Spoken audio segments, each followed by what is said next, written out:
This last lecture from Unit 2, we are going to talk about Neisseria and Moraxella, two different organisms, talk about some of their characteristics and what types of infections they're associated with. So Neisseria is in the family Neisseriaceae, genus Neisseria. So some of the general characteristics of that family, they're aerobic, non-motile, and non-spore-forming organisms. They're capnophilic, and if you remember, that means that they grow better in a increased carbon dioxide environment. So with Neisseria, it's usually between 3 to 10%. Their lab ID, their gram stain, they are gram-negative diplococci. If you remember, diplococci are cocci that are just, there's two of them, so they're kind of joined together. Cytochrome oxidase positive, so that determines if a bacterium produces cytochrome C oxidase, which is an enzyme. Positive reaction on that test would be a blue or purple. And then they're also catalase positive. As far as the colony morphology on the plate, so how it looks like on the plate when it's growing, you're going to see creamy, tan to translucent colonies on chocolate and modified Thayer-Martin. And if you remember from earlier discussion about the media, different types of media, modified Thayer-Martin is one of those kind of specialty enriched medias that are used for fastidious organisms. And also, Neisseria does not grow well, if at all, on your sheep's blood agar.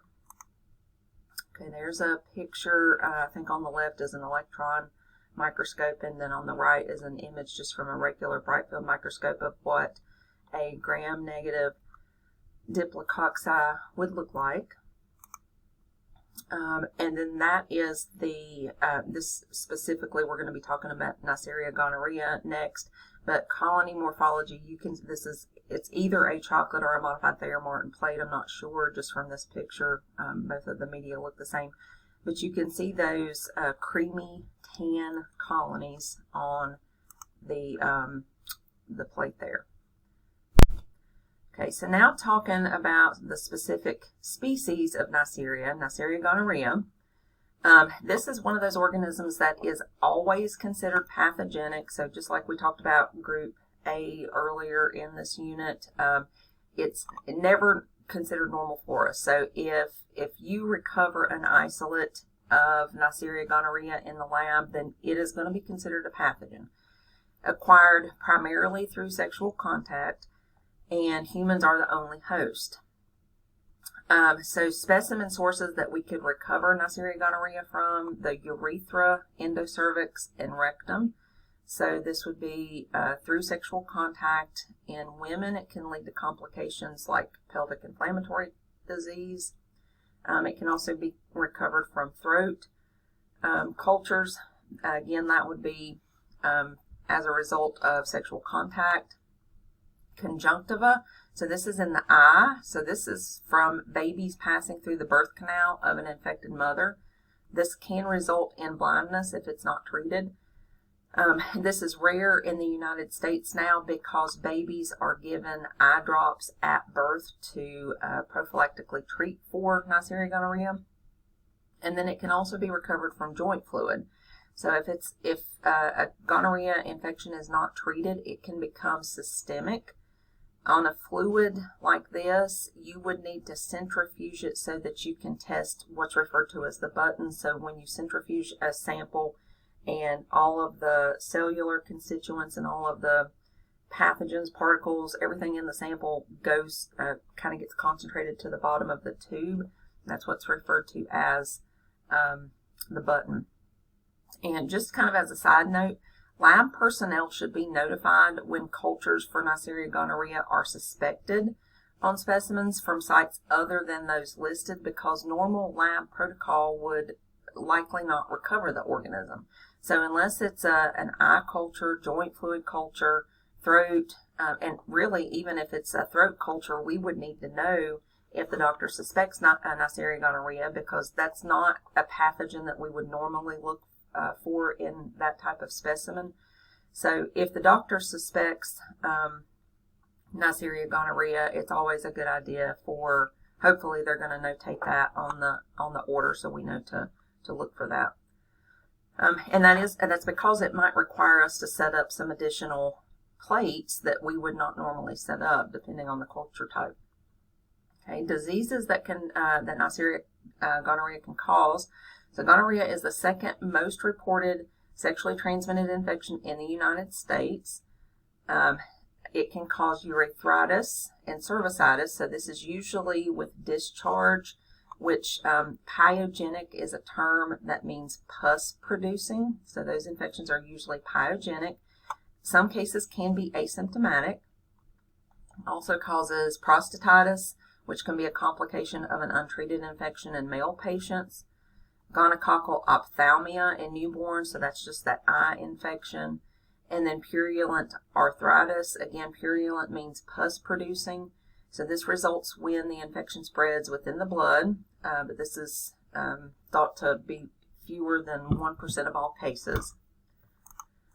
Okay, a little bit of virulence associated with Neisseria gonorrhea. So it has pili. Remember, those are those hair-like structures that enhance the ability of bacterial cells to adhere to host cells and to each other. So it just helps them like grab hold. The capsule, remember we've talked about the capsule a few times already, prevents phagocytosis. And IgA protease, this is an enzyme that clings to IgA on mucosal surfaces. And remember, IgA is one of those natural kind of host defenses in the respiratory tract, but in mucosal areas also. IgA is an immunoglobulin that can be found in and on mucosal surfaces. Okay, lab identification. So when the sample is collected, if the doctor suspects Neisseria gonorrhea, it should be collected on a Dacron or rayon swab. And those are man-made materials. Calcium alginate and cotton swabs are inhibitory to the organism, so you don't want to use a collection device that could inhibit the growth of the organism. Should be plated within 6 hours. That means from the time that the specimen is collected to the time that the media are inoculated. We want that done within 6 hours. Never refrigerate specimens as a means of preservation, and that's kind of counterintuitive because that's one of the normal means that we can use to preserve a specimen if we can't get to it immediately. But again, refrigeration or cold temperatures are inhibitory to Neisseria gonorrhea. Okay, direct plating. So this is preferable when possible because this organism is susceptible to drying and very sensitive to temperatures. So these products contain selective media and are able to provide a CO2 atmosphere so that we can provide optimal conditions for the organism until the specimen reaches the lab. So Gembec is a media system that contains selective agar and CO2. So that's used for direct plating of the specimen. And direct plating just means that it's being done at the patient's bedside, so at the time of the collection. Transgrow is for transport and growth of Neisseria meningitidis. Okay, media, warmed chocolate or modified Thayer Martin, Martin Lewis, New York City agar. So all of those are agar plates or specimen or media types that would be acceptable for the growth of Neisseria gonorrhea. All of these media contain vancomycin and colistin, which are types of antibiotics, to inhibit the growth of gram-positive and gram-negative bacteria. They've got an antifungal in them to inhibit yeast, and trimethoprim, which is another antibiotic to stop Proteus from swarming. Proteus is another type of organism. It's a gram-negative rod, but one of its characteristics for morphology on the plate is that it spreads out over the entire surface of the plate. So if you've got an isolate of Proteus growing on a plate, it's going to take over everything else and contaminate everything else on the plate. Atmosphere. So as I mentioned, Neisseria, they like a capnophilic environment, so increased CO2. If a CO2 incubator is not available, we can use something called a candle jar, and it's exactly what it sounds like. It's kind of like a gallon-sized jar. You place a candle in it. white candles only, and that's because colored candles can inhibit the growth, something about the dye in the color. Or you can use a CO2 generating pouch, and I think I've got some pictures of those coming up. Direct smear, again, you're going to see gram-negative intracellular diplococci. So that is very suggestive of gonococcal infection, but it's not definitive. But you remember back to Unit 1 when we were talking about gram stains, I mentioned that, how we report out certain bacteria from the gram stain can be suggestive of a certain organism, which can allow the physician to treat the infection accordingly. So if we were to report out on the gram stain gram-negative intracellular diplococci, that the doctor's probably going to be thinking, okay, this is Neisseria gonorrhea, and I can treat it, differently than something else. So, and then they also refer to that as a kidney bean or a coffee bean appearance on the gram stain. Okay, other testing, the organism is oxidase positive, catalase positive, superoxal positive, and superoxal is it's another test that's similar to catalase. Okay, carbohydrate fermentation. So this is something that we've not really talked about so far, but carbohydrate fermentation, so what that means is bacteria utilize sugar as a source of nutrition. So depending on what types of sugars or carbohydrates they utilize, we can look at that pattern of carbohydrate fermentation, and that can help us determine the identity of an organism. So Neisseria gonorrhea's carbohydrate fermentation pattern is that it's positive for glucose, negative for sucrose and maltose. So that means it can utilize glucose as an energy source. It will not utilize sucrose or maltose. Lactose and fructose are also negative. And these rapid tests can be performed in 2 to 4 hours. And those sugar fermentation patterns help to identify the isolate. And this is a different, I think I might have a picture of that coming up also, a different little kind of test that we can perform. It looks like a little cartridge with wells in it, but we inoculate it, let it incubate for a few hours, and then we come back and read that carbohydrate fermentation pattern. Okay, beta-lactamase. This is another test, should be done and reported as either positive or negative. And this is done as an indicator of drug sensitivity. So penicillin is the treatment of choice for Neisseria gonorrhea infections. If the beta-lactamase is positive, then that means that the organism produces an enzyme that breaks down that beta-lactam ring in the penicillins, so penicillin would not be an effective treatment. So if beta-lactamase is positive, it means penicillin cannot be used. We would then treat with tetracycline. You can also use a group of drugs known as the cephalosporins and fluoroquinolones. And we're starting to see in the past several years more drug-resistant strains of gonorrhea, which is not a good thing. And then molecular diagnosis. So some different methodologies are available for rapid detection. Specimen sources include genital swabs and urine. So there is a PCR-based test that can be performed on either urine specimens or cervical or genital swabs. And turnaround time on those is about 90 minutes. So much, much faster than culture, probably way more specific also. So that is, and usually if a patient were to come into the ER and they're suspected of having gonorrhea or chlamydia, because those two can occur in conjunction a lot of times, the testing tests for both of those. That molecular methodology will test for gonorrhea and chlamydia, and treatment's going to be the same. So usually the doctor will just go ahead and start them on treatment. Okay, here's a picture of the Gembeck transport media that can be used for direct plating. Here's Transgrow.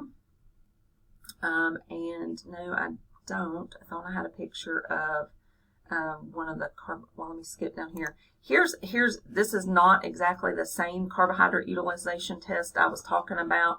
These are done in tubes.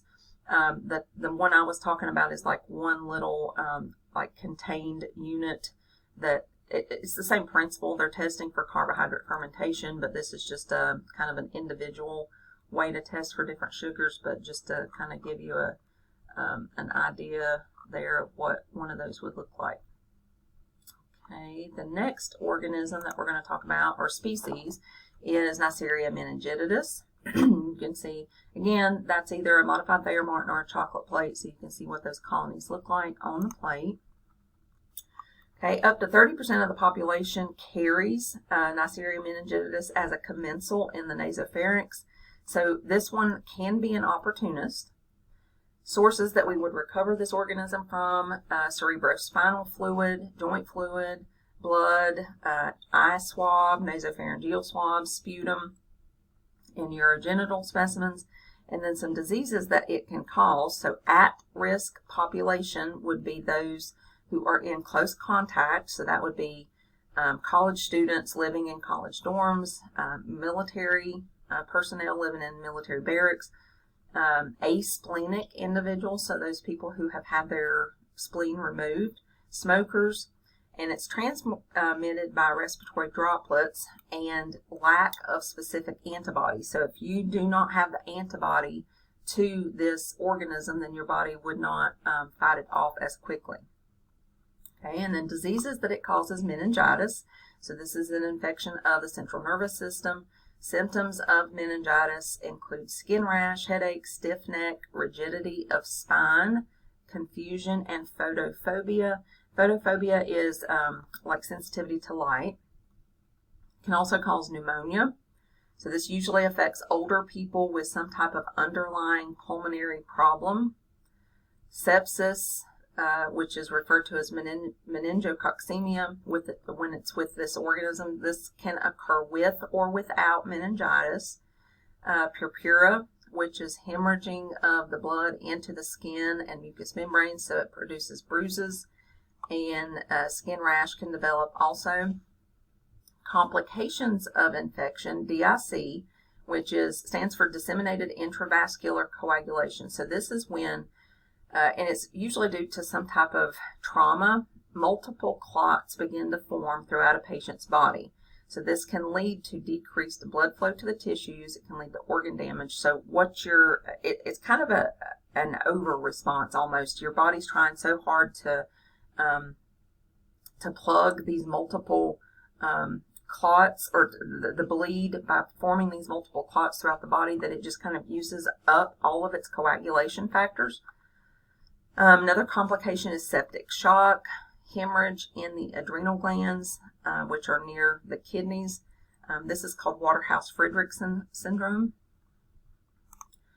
Okay, and then lab identification. So direct smear, again, this is going to be from a centrifuged CSF, if that's your sample type, and you're going to examine for intra and extracellular gram-negative diplococci. Maybe look for the presence of a halo, and on the gram stain, a halo is going to be kind of like a clear area around the bacterial cell on the gram stain. On the media, so chocolate, this one will grow. Neisseria meningitidis will grow on blood agar plate, unlike Neisseria gonorrhea. And you want to hold cultures for 72 hours. These organisms can take a little bit longer to grow, so we might hold them for a little bit longer just to make sure that there's not going to be a pathogen recovered. It prefers a capnophilic environment.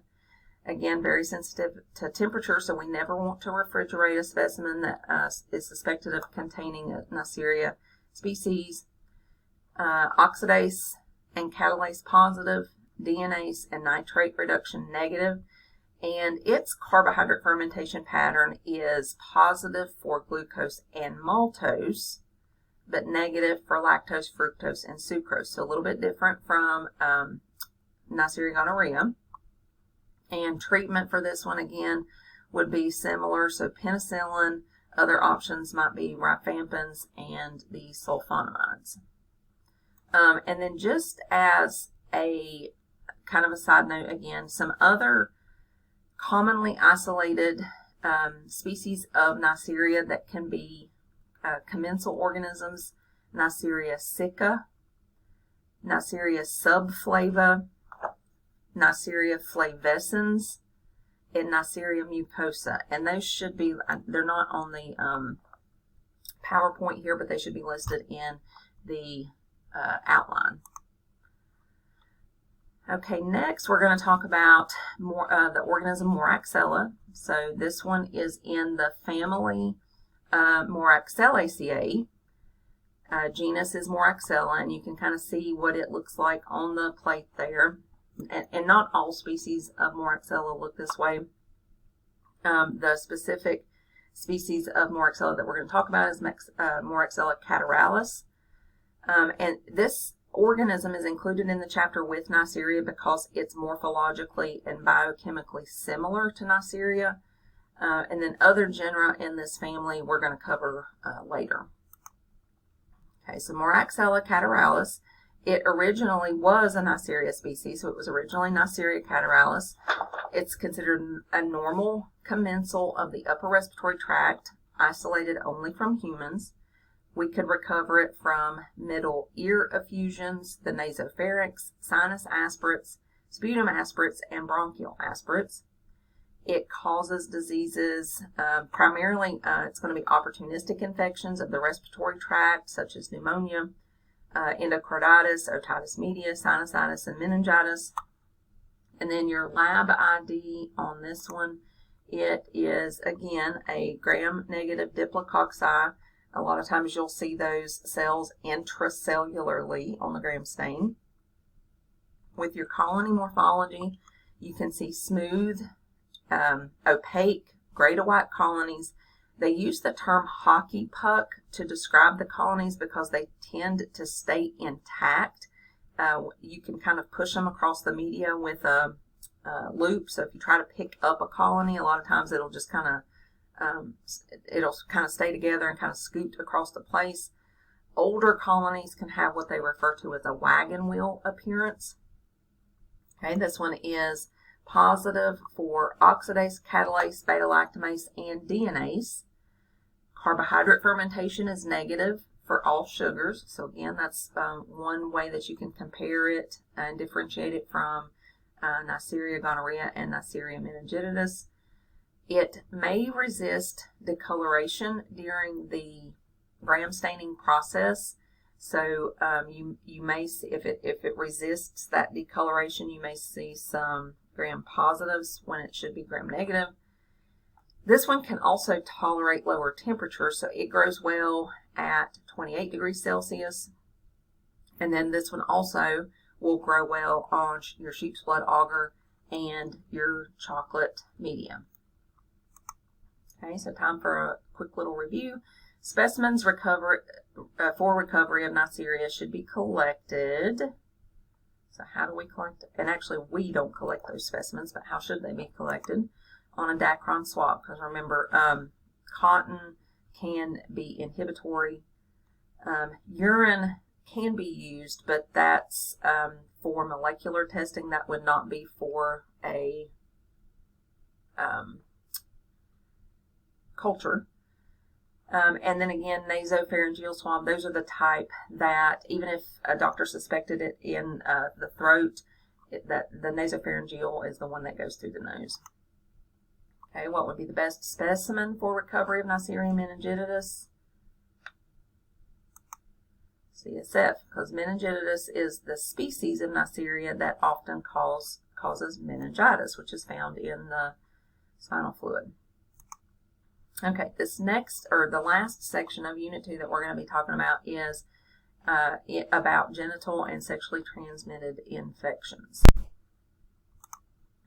Okay, these infections can be classified as either endogenous or exogenous. So exogenous infections are those acquired from sexual activity. So they're referred to as either STDs or STIs.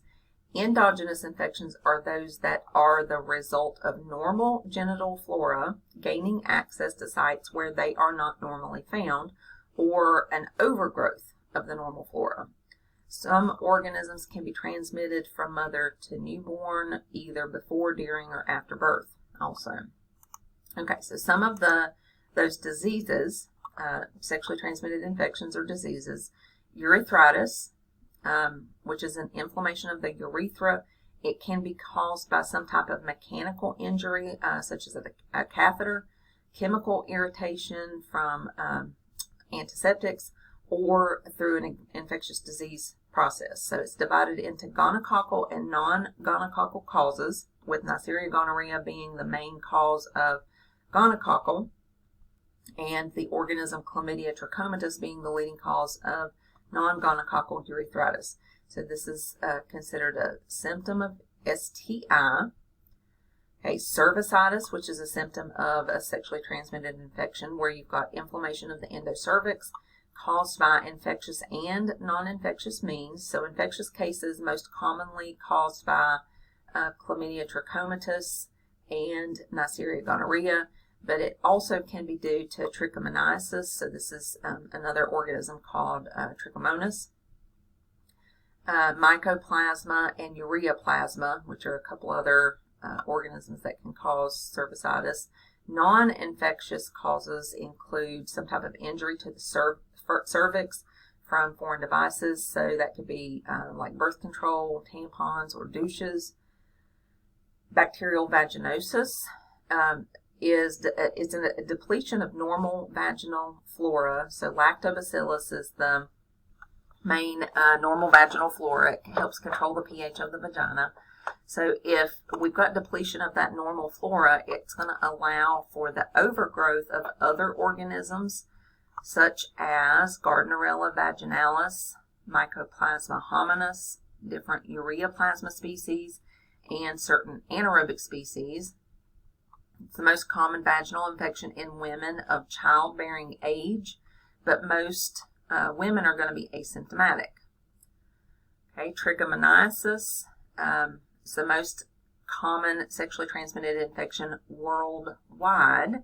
It's easily treated, diagnosed through a procedure called a wet prep, or they can also be seen in a urinalysis, caused by the parasitic protozoan Trichomonas vaginalis, for which humans are the only known host. About 70% of cases are asymptomatic. Candidiasis. This is a type of yeast infection that causes inflammation of the vagina, caused almost exclusively by the organism Candida albicans. It can occur following a round of antibiotic therapy that's being administered for some other purpose. But what happens is that antibiotic eliminates or disrupts the normal flora. But it can also be due to hormonal changes, like you would see in pregnancy, during ovulation, menopause, contraceptive use, etc. Okay, genital herpes is a chronic viral infection caused by herpes simplex virus. Neonatal transmission can be a serious complication of this one. Syphilis is considered a genital ulcer disease caused by the spirochete Treponema pallidum. It occurs in 3 stages, so primary, secondary, and tertiary syphilis. And if it goes untreated, that can lead to neurological issues. Cancroid causes a canker or a sore by the organism Haemophilus ducreyi. So this plays a potential role as a cofactor in the transmission of HIV. LGV, which stands for lymphogranuloma venereum, is a STI caused by the intracellular bacterium Chlamydia trachomatis. Don't see it in the United States or other industrialized countries as much anymore. Donovanosis is a genital ulcerative disease caused by Klebsiella granulomatous. This is another one that's rare in the United States, but it can spread to bone and the liver, and it's often associated with pregnancy complications and cervical infection. HIV, which is the causative agent of AIDS. It's a viral infection that targets the body's immune system, so it leaves the body susceptible to all sorts of opportunistic infections. So there's two known types, HIV-1 and HIV-2, with HIV-1 being the predominant cause of cases worldwide, HIV-2 being less pathogenic and geographically limited primarily to West Africa. To date, and this information is still a few years old, but almost 30 million people have died from the disease since it emerged in the early 1980s. Genital warts, which is caused by HPV or human papillomavirus. It's the most common viral, as opposed to bacterial, STD in the United States. There's no permanent cure. It's directly linked to cervical cancer. There is now a vaccine available for young men and women. Viral hepatitis. So there are 8 recognized hepatitis viruses that affect humans. 3 can be transmitted sexually. So Hep A, Hep B, and Hep C. The liver becomes inflamed, which can lead to chronic effects such as liver cancer or liver failure. Okay, then we've got PID, or pelvic inflammatory disease, which is a common complication of sexually transmitted infections that are not treated. So this is kind of a grouping of diseases that affect the female reproductive organs, develops as bacteria ascends the female genital tract. So this one can lead to infertility. Okay, CMV, or cytomegalovirus, is another viral pathogen. It affects the liver. It doesn't hurt an adult as much, but it can cause serious problems for babies and transplant patients. Genital herpes is also caused by herpes simplex virus, or HSV. This is a chronic, lifelong viral infection. There is no cure. Some treatments can reduce viral shedding, which helps to reduce the spread. And then finally, HTLV 1 and 2. HTLV stands for human T-cell lymphotrophic virus, which can lead to leukemia. Okay, so that was the diseases. Now we're going to talk about the specific organisms of the bacterial pathogens that cause these diseases. So Chlamydia trachomatis causes chlamydia, cervicitis, non-LGV, and LGV. So it's most commonly reported infectious disease in the United States. It's an obligate intracellular parasite, so it must be grown in cell cultures. And this one, it's kind of a weird one. It's not really a virus, but it's not really a bacteria. It's very, very hard to grow. Women are mostly asymptomatic. Okay, then we've got Gardnerella vaginalis, which causes bacterial vaginosis. And this, again, it's just something, it's caused by an overgrowth of the normal vaginal flora. So maybe, again, if you've got, have been on a round of antibiotics and it knocked out some of your normal flora and it allowed for other organisms to kind of take over. So you're looking for what they refer to as clue cells in the wet prep to diagnose this one. And that one is, I do have a picture of that coming up, so I'll show you a picture of what that clue cell looks like. This can also be detected by what is referred to as the whiff test.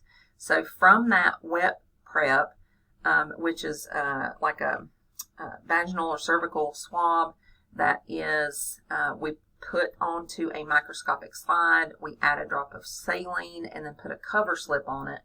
And we're looking for these clue cells during that wet prep procedure. But if we're seeing cells that we think, okay, those might be clue cells, I'm not really sure, you can add a drop of potassium hydroxide and you smell. It's the whiff test. So you kind of wave the sample like towards your nose and you're looking for a fishy smell. More recently, so these infections have been shown to be more polymicrobic. So they used to think Gardnerella vaginalis was the only organism that caused bacterial vaginosis, but they do know now that there are some others that can cause it as well. Neisseria gonorrhea, so this one causes gonorrhea, urethritis, cervicitis. This is the second most commonly reported infectious disease in the United States.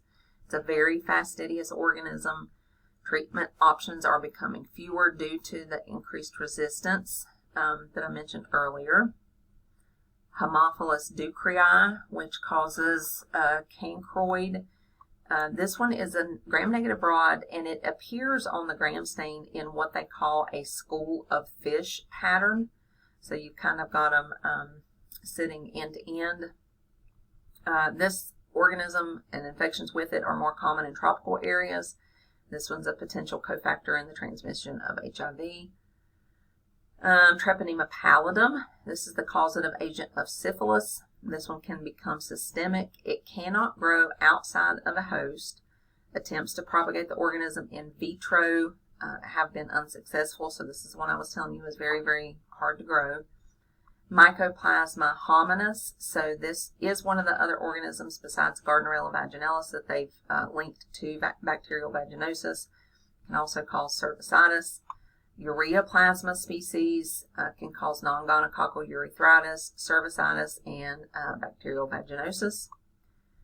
Trichomonas vaginalis causes trichomoniasis. It's a parasitic protozoan, more common in women, though it can also be seen in men, and this one's easily treated.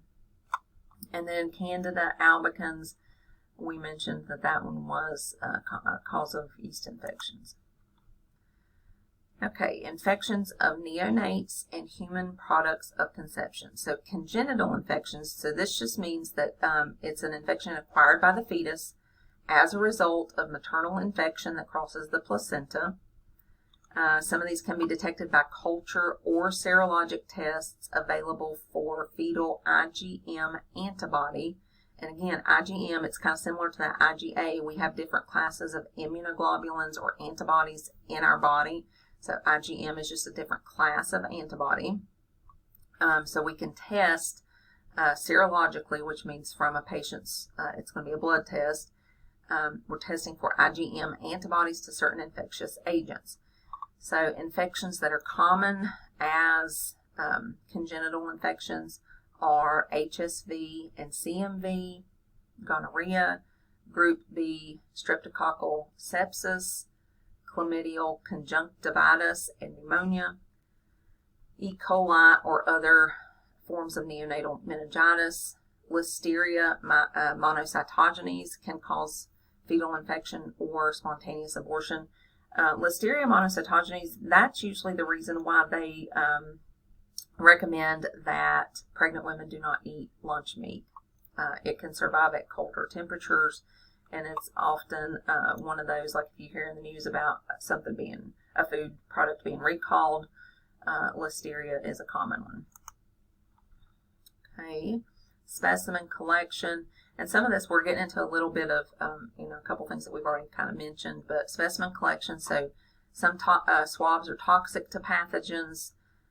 So in that case, you can use a swab that has charcoal in it, which would absorb the fatty acids or the byproducts. Wood and cotton have natural antibacterial properties, so you want to make sure that you're using man-made swabs. Again, the Gembec and the Transgrow systems are for transporting growth of gonorrhea. Direct microscopic exam, you're looking for those gram-negative intracellular diplococci, so this would indicate a gonococcal infection. Clue cells can be indicative of bacterial vaginosis, so this is just your normal squamous epithelial cells, but they're covered in bacteria. And then the fluorescein test for chlamydia, this is a serological test. It's not really, it's pretty much an obsolete test now, but just kind of be familiar with that name. The torch test, so this is a serological testing method that's used to diagnose congenital infections in a newborn. And this is going to be like a little cartridge type test, kind of like a pregnancy test that tests for several different organisms or diseases. So it can test for Toxoplasma gondii, CMV, HSV, rubella, and Treponema pallidum. And again, it's just looking for those IgM antibodies in neonatal serum. Okay, the Fry test is an intradermal test for LGV that uses antigen prepared from chlamydia grown in the yolk sac of chip embryos. This is another one of those tests that's no longer used, but it's just considered a milestone in the understanding of serology, so just be familiar with that name.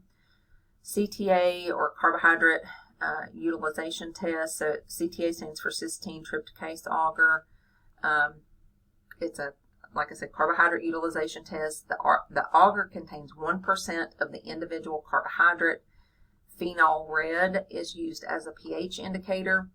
If the organism utilizes the carbohydrate, then acid is produced, causes a yellow color within 24 to 72 hours of incubation. There's a lot of issues with this test, so it's been replaced largely by those rapid tests that I mentioned to you earlier. The oxidase test, you never want to use metal loops when you're doing an oxidase test. They can cause false positives. But the oxidase test can be useful in identifying Neisseria species.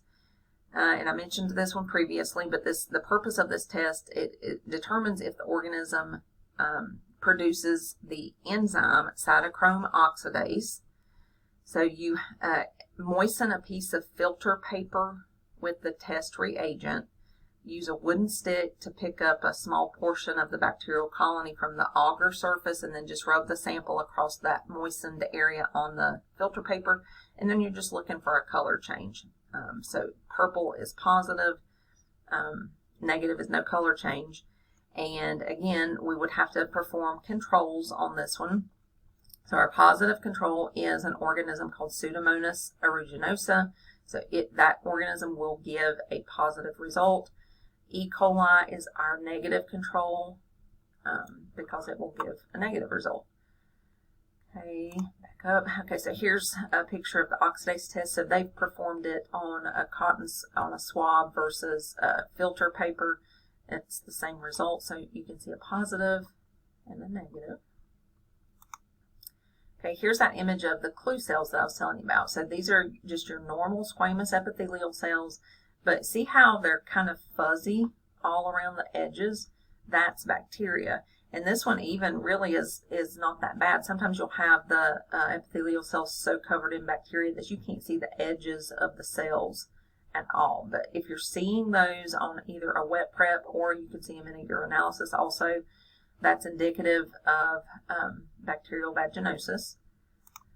Here's a picture of one of those torch serological tests. So you would add your patient serum sample into these wells, and you're looking in the reaction window here for the result, and then here is the list of this is what each one of those is testing for. So rubella, CMV, and it's doing IgG and IgM antibodies, and then toxoplasma. And then here again is that carbohydrate utilization test picture. I know coming up in a different lecture, I've got a picture of the other type of the little cartridge carbohydrate utilization test. So that is the end of the Unit 2 lecture.